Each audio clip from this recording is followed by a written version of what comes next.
Nous sommes mercredi de Pâques.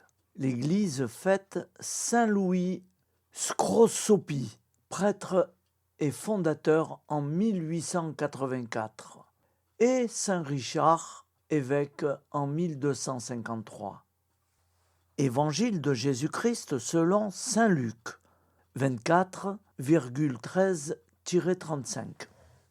Le même jour, c'est-à-dire le premier jour de la semaine, deux disciples faisant route vers un village appelé Emmaüs, à 2 heures de marche de Jérusalem.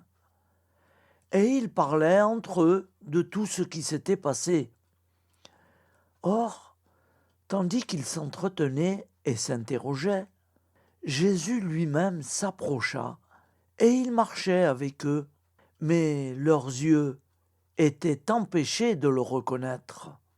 Jésus leur dit : « De quoi discutez-vous en marchant ? » Alors ils s'arrêtèrent, tout tristes.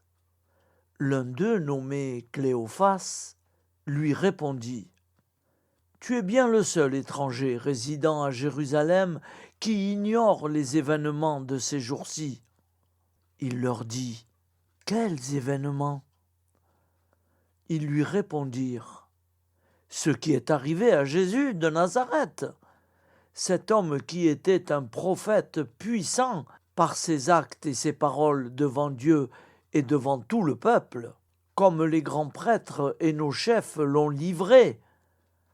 Ils l'ont fait condamner à mort et ils l'ont crucifié.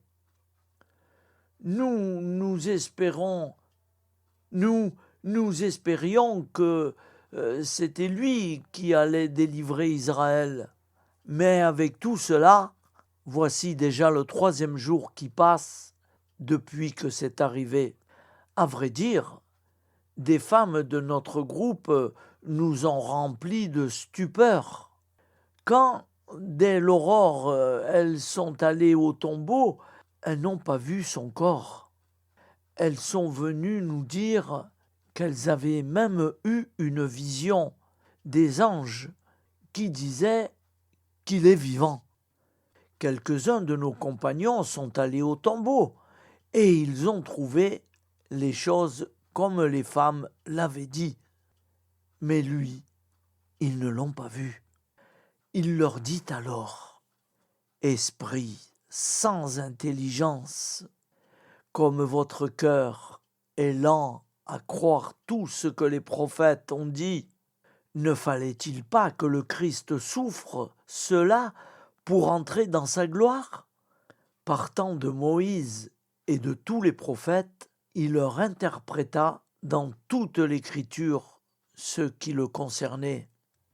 Quand ils approchèrent du village où ils se rendaient, Jésus fit semblant d'aller plus loin, mais ils s'efforcèrent de le retenir. « Reste avec nous, car le soir approche, et déjà le jour baisse. » Il entra donc pour rester avec eux. Quand il fut à table avec eux, ayant pris le pain, il prononça la bénédiction et, l'ayant rompu, il leur donna. Alors leurs yeux s'ouvrirent et ils le reconnurent, mais il disparut à leurs regards.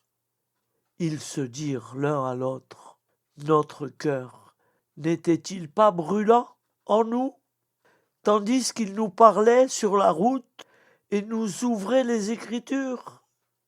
À l'instant même, ils se levèrent et retournèrent à Jérusalem.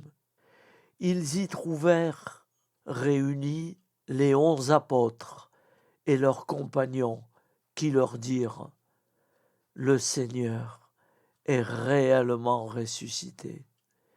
Il est apparu à Simon-Pierre. » À leur tour, ils racontaient ce qu'il s'était passé sur la route et comment le Seigneur s'était fait reconnaître par eux à la fraction du pain. Acclamons la parole de Dieu. Louange à toi, Seigneur Jésus. Pardonnez-moi, frères et sœurs, mais parfois j'ai beaucoup de difficultés à lire les évangiles de notre Seigneur Jésus-Christ. Je vous demande pardon.